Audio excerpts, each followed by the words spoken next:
body grows bigger. Your mind must flower. It's great to learn. 'Cause knowledge is power. It's Schoolhouse Rocky, the chip off the block of your favorite Schoolhouse Rock. Do you remember those quiet Saturday mornings, cereal in hand, the TV glowing, and that jazzy little tune teaching you something without you even noticing? Conjunction Junction. What's your function? For many Americans growing up in the 1970s and 80s, Schoolhouse Rock wasn't just a cartoon.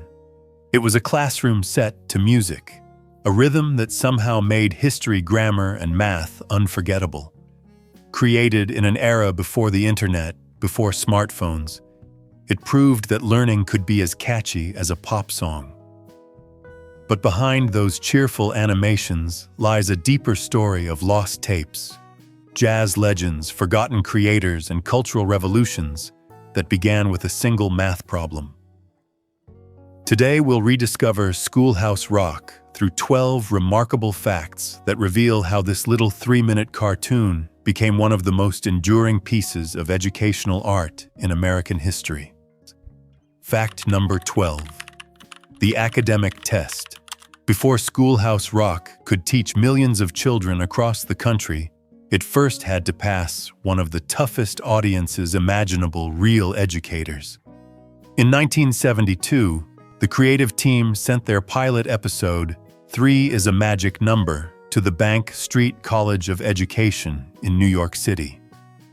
Known for its progressive approach to child learning, the college was asked to determine whether a 3-minute jazz song could truly help children learn math.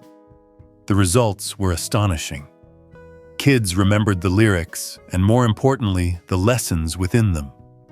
For the first time, television wasn't just entertainment, it was education in disguise. The producers insisted that every lyric and script be vetted by Bank Street professors to ensure accuracy even when rhymes bent the rules of rhythm. It was an unprecedented collaboration between art and academia, proof that imagination could coexist with intellectual rigor. That partnership defined the spirit of Schoolhouse Rock for the next decade. Each episode combined catchy rhythms with factual precision, setting a standard that few educational shows would ever match. The Bank Street team's influence ensured that America Rock episodes covering sensitive topics like the Constitution and westward expansion stayed historically sound without losing their creative charm. This rigorous balance between education and joy is what allowed the songs to endure long after the chalkboards were erased and the Saturday morning cartoons were replaced by digital screens. Fact number 11. The Lost Masters. When Schoolhouse Rock ended its original run in 1985, no one imagined that its cultural treasures would nearly vanish. The animation cell's original sheet music and even the 24-track master tapes disappeared into the corporate void of network archives. By the early 1990s, as nostalgia began to bloom, fans feared the unthinkable, that the original recordings were lost forever. But then, in one of the most remarkable twists in television history, the missing masters were found in a dusty barn in Connecticut. No one knew exactly how they ended up there. Some say a retired ABC employee kept them safe. Others believe they were simply misplaced during a move. Either way, the rediscovery was like finding buried cultural gold.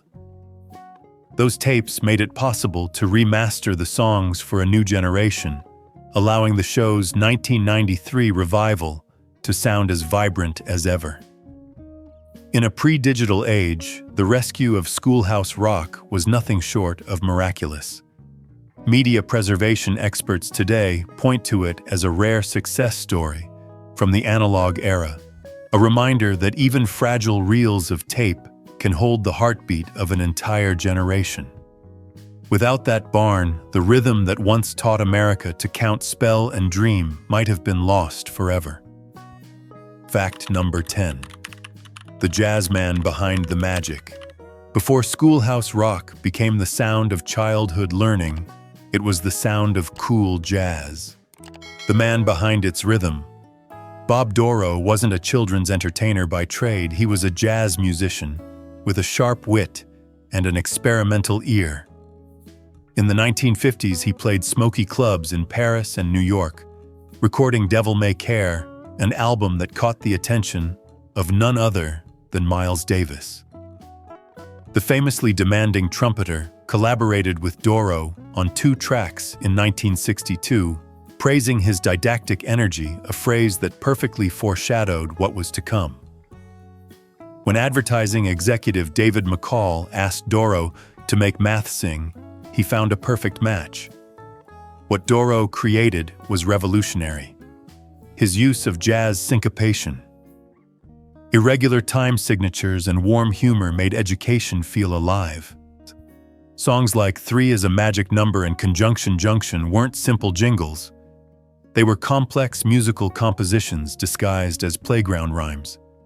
The music resonated because it respected its young audience. It never talked down to children. Instead, it invited them to groove with knowledge.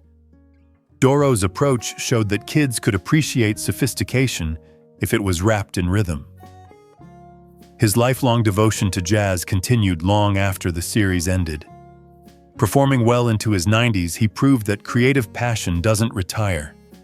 He passed away in 2018 at the age of 94, leaving behind a legacy that turned learning into melody. Fact number 9. The children's choir in the early years of Schoolhouse Rock recording sessions, the studio atmosphere was more like a family gathering than a corporate production. Instead of hiring professional choirs, Dorough and his team invited their own children to sing the choruses. His daughter Aurélie was among the first voices on tracks like The Four-Legged Zoo, joined by the sons and daughters of jazz musicians who recorded nearby. Their untrained, imperfect voices gave the music a sense of warmth and spontaneity that no polished studio choir could replicate. It sounded real, like a classroom full of kids learning in real time. The result was magic. The combination of professional jazz musicians and genuine children's laughter created something deeply human. It reflected the spirit of the early 1970s, a time when creativity and community still intertwined, when parents and artists believed they could make learning joyful through collaboration. Many modern educators now point to Schoolhouse Rock as an early example of participatory education, where families and teachers share the process of discovery. Listening to those voices decades later still evokes that communal innocence, the sound of a generation learning together, one chorus at a time. Fact number 8. The hip-hop revival. By the late 1980s, a new rhythm was pulsing through American culture: hip-hop. Few could have predicted that Schoolhouse Rock would find itself reborn in this revolutionary soundscape. In 1989, the trio De La Soul released their groundbreaking debut album 3 Feet High and Rising, sampling Bob Dorough's 1973 track 3 is a Magic Number. They transformed the educational tune into the Magic Number, a song that became a cornerstone of alternative hip-hop. What had once taught multiplication now celebrated creativity, identity, and peace. De La Soul's version wasn't parody, it was homage. The group treated the melody as sacred, turning a children's learning song into a statement about artistic freedom and cultural connection. That same melody found new life decades later when Marvel's Spider-Man: No Way Home ended its 2021 credits with the Magic Number. Millions of younger viewers discovered the tune for the first time, unaware it came from a 1970s cartoon. For older audiences, it was a flash of recognition, proof that Dorough's work had achieved what every artist dreams of: timelessness. From vinyl to streaming, from classrooms to cinemas, 3 is a Magic Number became an anthem across generations. It connected jazz, hip-hop, and superhero cinema, a journey so improbable it could only belong to Schoolhouse Rock. Fact number 7. The Space Age Song. If the previous decade had been about grammar and math, The late 1970s reached for the stars, literally.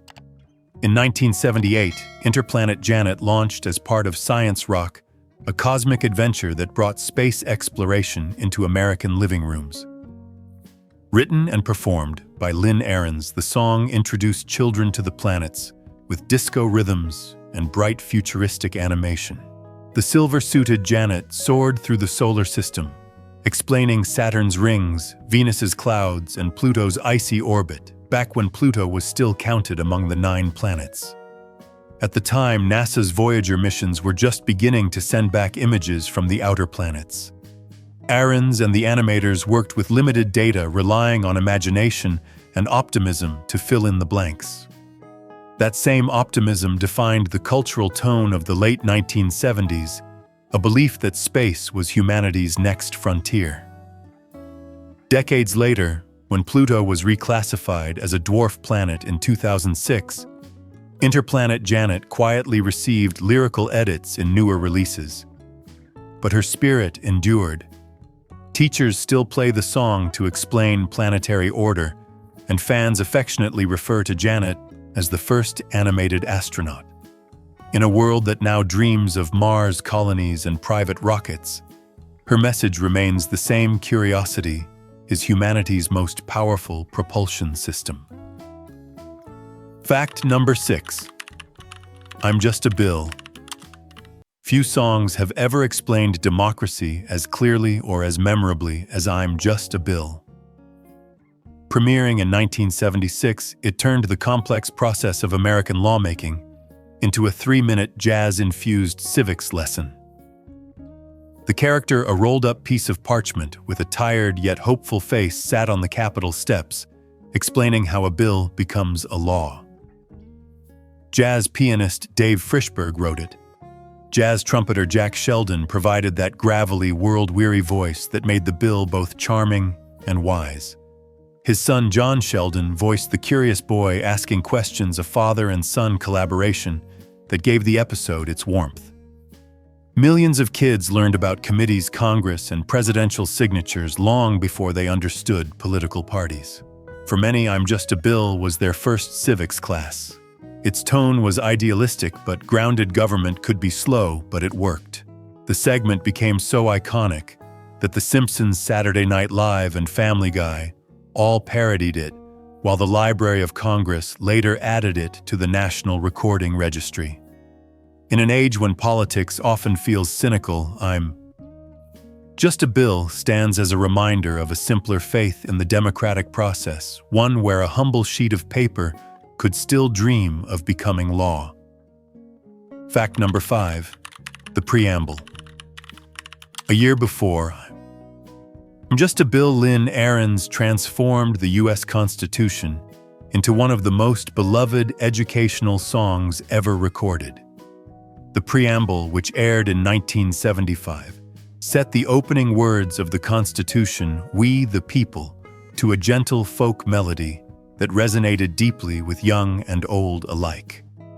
To fit the rhythm, Ahrens trimmed just a few words, but the essence remained untouched.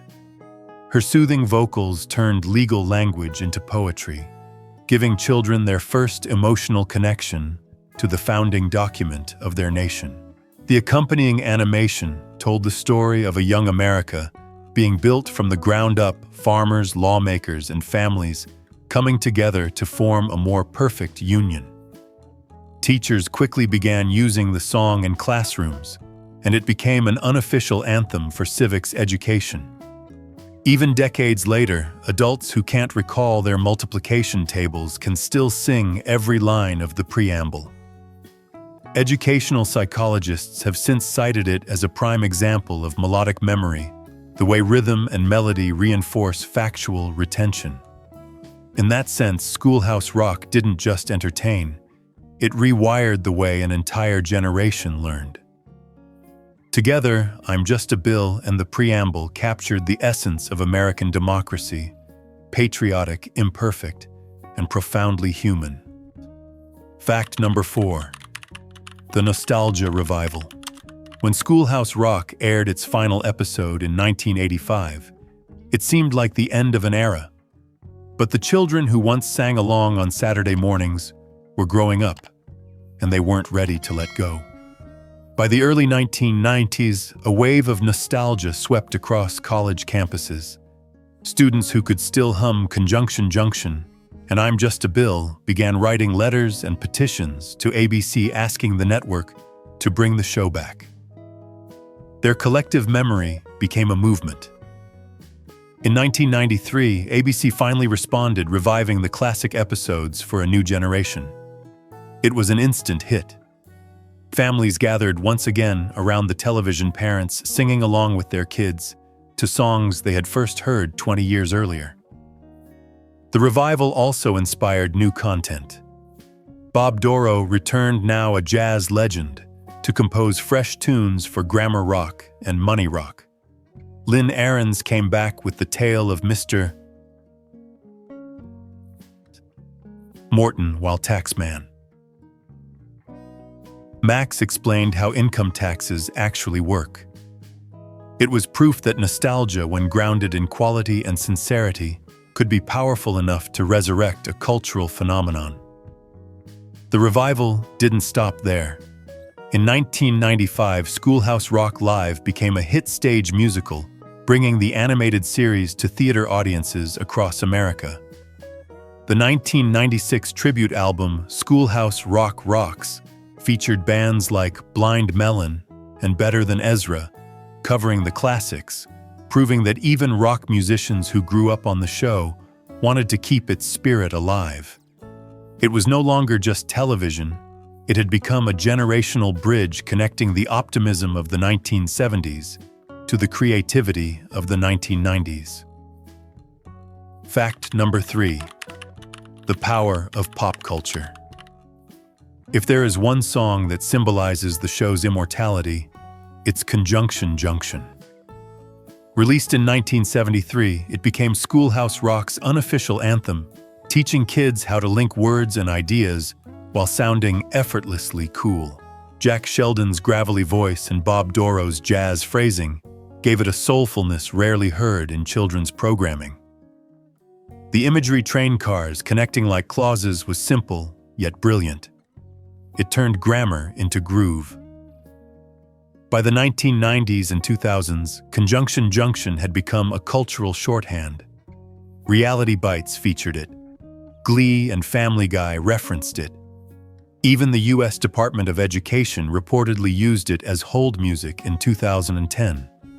The fact that a grammar lesson could endure across 5 decades of changing media landscapes says everything about its design. It wasn't a product of trend, it was a product of truth. It worked because it respected its audience's intelligence. Cultural historians now see Schoolhouse Rock as a forerunner to educational entertainment franchises like Sesame Street and Bluey, where storytelling, rhythm, and authenticity merge to form lasting impact. It's rare for any educational program to survive nostalgia, pop parody, and generational turnover. But Conjunction Junction did, and it still rolls on carrying the same joy it did 50 years ago. Fact number 2: the ultimate classic. Among all the tunes and lessons Schoolhouse Rock delivered, none became more universally loved or more enduring than Conjunction Junction. Even now, decades later, it's the one song almost everyone can hum from memory.